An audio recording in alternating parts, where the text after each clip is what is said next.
오늘도 우리 사는 이야기 찾아주셔서 감사합니다. 사연자분이 보내주신 이야기 시작해볼게요. 안녕하세요.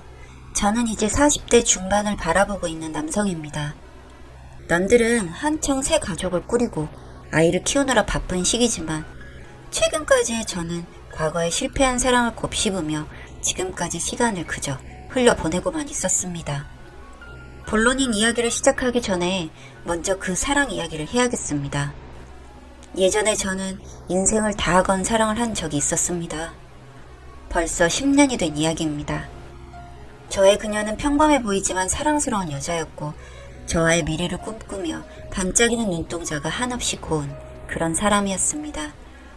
그녀는 천에 고아라 저를 만나기 전에는 세상에 오롯이 자기 혼자만 살고 있다는 생각을 했다고 했습니다. 그 혼자만의 세상에 저라는 가족이 생긴 것이었죠. 저도 꽤 유복한 집안의 외동아들이었습니다만 부모님은 사이가 좋지 않았고 늘 싸우기 바빴습니다. 그 사이에는 항상 제가 있었죠. 그 분위기가 질려서 거의 가출하다시피 집을 나왔고 그 당시에는 공부를 핑계로 금전적인 지원만 받고 있는 상황이었습니다. 네, 날백수나 마찬가지였죠. 하지만 그녀는 마음이 넓은 여자였고 절 사랑했습니다. 그렇게 우리는 결혼을 전제로 교제를 하였고 얼마간의 교제 후에는 그녀의 자취방에서 제가 살다시피 했었습니다. 같이 낮을 보냈고 함께 밤을 보냈습니다. 교제하는 커플이라고 이야기를 했지만 우리는 신혼부부나 마찬가지였고 작은 그녀의 자취방을 우리의 작은 신혼집이나 마찬가지였죠.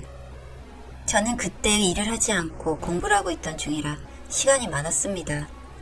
그래서 그녀와 함께 동네 마트에 들러 함께 쓸 밥솥을 구입하기도 하였고 둘 사이에 생길 아이에 대해서 이야기를 하기도 했습니다. 그렇게 시간을 함께 보내다 저는 이대로는 안 되겠다는 생각을 하고 있던 공부를 전부 접었습니다. 집에 지원을 받는 상황에서 결혼을 하는 건 말이 안 된다 싶었거든요. 다행히도 학교 간판은 꽤 좋은 곳을 따놓은 상태라 취업 전선에 뛰어든 지 얼마 되지 않아 남들한테 이야기하기 부끄럽지 않은 곳에 공채로 입사를 할 수 있었습니다. 그렇게 취직해 일을 시작하고 첫 월급으로 백화점에서 반지를 사 저의 그녀에게 청혼을 했습니다. 괜찮은 곳에서의 그럴듯한 프로포즈는 아니었지만 그녀는 수줍게 승낙을 해주었죠. 하지만 문제는 그 다음에 생겼습니다. 저한테 큰 관여를 하지 않을 것 같았던 부모님이 생각 외로 엄청나게 반대를 하시더군요. 외롭게 자라온 저는 부모님께 반발을 하고 억지로 결혼을 성사시키려고 했습니다만 단지 고아라는 이유로 결혼을 반대하는 우리 부모님에게 질려버린 그녀는 호련히 사라져버렸습니다. 그 다음은 그냥 그 추억만 곱씹으며 살았던 것 같습니다. 그녀의 작은 방의 향기, 함께했던 밤과 하얗게 빛나던 그녀, 따뜻했던 체온과 채취를 기억하며 그렇게 10년 넘게 혼자서 살았습니다. 그 10년의 시간 동안 아버지와 어머니는 더는 쌓을 수 없게 되었고요. 그렇게 제 행복을 반대하던 어머니가 사고로 세상을 떠나셨거든요. 사이가 안 좋던 두 분이었지만 아버지는 많이 슬퍼하셨습니다. 어머니가 돌아가신 후에야 두 분이 그래도 사랑하는 사이였다는 걸 깨달았으니까요. 어머니가 돌아가신 후 저는 아버지가 혼자 사시는 집에 합가를 하였고 그렇게 5년을 함께 살았습니다. 그 5년은 회색빛이었습니다. 그냥 먹고 자고 일을 하는 시간이었죠. 우리 부자 사이에는 대화가 없었습니다. 그렇게 시간을 보내다 일이 생겼습니다. 어떻게 사는지 알 수 없던 아버지가 갑자기 새 부인을 맡겠다고 하시더군요. 나이도 먹을 대로 먹은 사람이 여자는 어디서 만난다 싶었습니다. 머릿속에서 주책이라는 단어가 떠올랐습니다만 부자 중 한 사람이라도 처복이 있어야 하지 않겠습니까? 반쯤 돌아버린 사람처럼 새어머니를 보라고 하는데 일단 알겠다 했습니다. 그리고 한정식 집에서 약속을 잡고 그 여자를 보았죠. 그리고 새어머니라는 그 여자의 얼굴을 보는 순간 저는 할 말을 잃었습니다. 딱 봐도 30대 중반 정도밖에 되어 보이지 않는 젊은 여자더군요. 아버지가 인간으로 안 보이는 순간이었습니다. 그래서 그냥 한마디만 던지고 자리를 박차고 일어났습니다. 노망나셨습니까? 노망도 그런 노망이 없었습니다. 부잣집 외동딸이었던 어머니, 꽤나 큰 병원의 원장으로 근무하고 계신 아버지. 나름 어디 내놓기 부끄럽지 않은 집안이었습니다만 아버지가 말년의 여자의 눈이 돌아서 젊은 후처를 드리는구나 싶더군요. 트로피 와이프라니 아주 헐리우드가 따로 없지 않습니까? 그렇게 그 여자의 생김도 제대로 보지 않고 돌아 나왔고 그 길로 비어있던 다른 집으로 짐을 옮겼습니다. 그리고 그 할아버님과 정신 나간 여자가 어떻게 살든지 신경 쓰지 않고 또 그렇게 살았죠. 그렇게 자리를 박차고 나왔더니 아버지가 문자로 구구절절 장문으로 뭘 보냈더군요. 대충 너에게 상처를 주었다면 미안하다. 하지만 너도 성인이고 어린 시절보다 성인인 시절이 더 길어지지 않느냐. 아버지는 말년에 운 좋게도 사랑하는 사람을 만났고 이 처자를 옆에 두고 간병인이겠거니 하고 수발을 들게 하며 그렇게 지내볼 생각이다가 주된 내용이었죠. 듣도 보도 못한 개소리다 싶어 답장도 안 했습니다. 그렇게 자연스레 연락이 끊기고 어느 날 아버지가 원장이 있는 병원에서 연락이 왔습니다. 아버지가 쓰러져서 병원에 왔다는 이야기였죠. 다행히도 죽을 병은 아니었고 그렇게 병원에서 퇴원해서 집으로 갔다고 했습니다. 인간 노릇은 하자 싶어서 아버지를 찾아 집으로 갔습니다. 노망은 들었으나 아버지 아닙니까? 그렇게 아버지 옆에 있는 그 여자를 보았죠. 그런데 죽고 못 살 줄 알았던 그 여자랑 아버지는 썩 그렇게 좋아 보이지 않더군요. 겉으로는 사근사근 웃으면서 아버지 입에 들어가는 물장까지 기울여 주었습니다만 저를 보는 두 눈에는 우울함이 묻어 있었습니다. 젊은 여자가 늙은이 수발을 들려니 힘든 모양이지 하고 넘기려고 했지만 뭔가 사연이 있는 것 같더군요.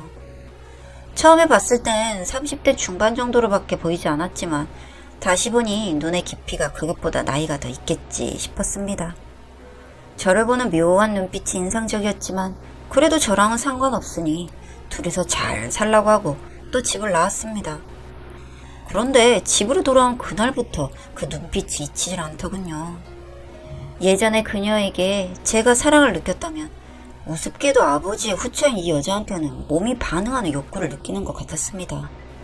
나이 많은 남자의 후처답게 펄럭이는 원피스를 입고 있었는데도 어쩐지 익숙한 그녀의 향수 때문인지 그 여자가 움직일 때마다 도드라지는 그 원피스 안의 몸매가 궁금해지는 것이었습니다. 그렇게 무작정 소가리를 하다가 내가 돌았구나 싶어 그 집에 다시 찾아갔습니다. 연락도 없이 불쑥여. 뇌졸중으로 쓰러진 후 거동이 불편해진 아버진 치매 증상까지 있었습니다.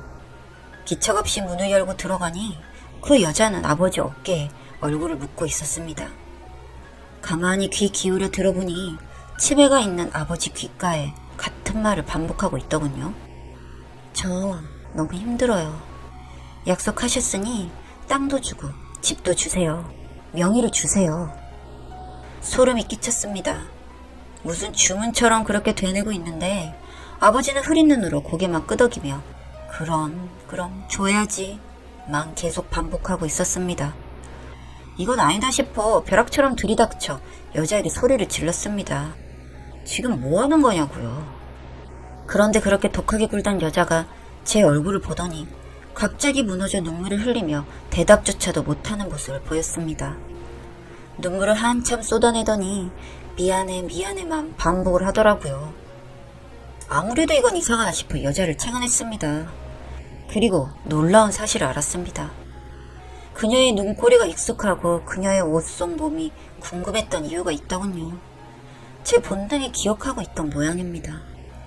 예전에 결혼을 약속했던 그녀가 제 곁으로 돌아온 것입니다. 반복된 성형으로 다른 얼굴을 하고 있었습니다만 진실을 알고 나니 전의 얼굴이 눈에 보이더군요. 복수를 위해 10년을 기다렸다고 합니다. 돈을 모으고 성형을 반복하고 이 집에 들어와서 전부를 망가뜨린 후 자기도 죽어버릴 생각이었다고 합니다. 그런데 막상 와서 절 보니 결혼도 안 하고 저를 기다리는 것 같아 마음이 되살아났다고 합니다. 하지만 면목도 없고 처음에 결심을 버릴 수 없어 이를 악물고 아버지 죽을 날만 기다리고 있었다네요. 그녀와의 결혼을 반대한 것이 이렇게 깊은 복수심을 가질 일인가 싶어 자초지종을 묻자 또 그녀는 한참을 울었습니다. 알고 보니 그녀가 그렇게 연기처럼 사라진 이유가 있더군요. 그녀와 저 둘 사이에 아이가 있었답니다. 그런데 그 아이까지 억지로 끌고 가 지우고 저를 포기하라고 종용을 하셨다고 합니다. 그 잘만 싸우던 우리 부모가요. 제가 가질 수 있던 단란한 가정이 생각나 저는 그녀를 껴안고 함께 눈물을 흘렸습니다. 정신이 흐린 아버지는 옆에서 조용히 우리를 바라보고 있었죠. 그날부터 아버지는 사람을 알아보지 못할 정도로 정신을 놓았습니다. 전 이것도 사람의 벌을 받는구나 싶어 달갑게 받아들였습니다. 그래서 지금 저는 아버지의 집에서 그녀와 함께 살며 사랑을 합니다. 독한 모습을 벗어던진 그녀는 시아버지인 그녀의 남편을 극진히 돌보고 법적으로는 아들이지만 실제로는 그녀의 남편인 저와 사랑을 나눕니다. 남들이 보기엔 더할 나위 없는 효부의 효자가 났습니다만 저희 셋은 저희만의 이유가 있는 가정을 꾸리고 그렇게 살아가고 있습니다.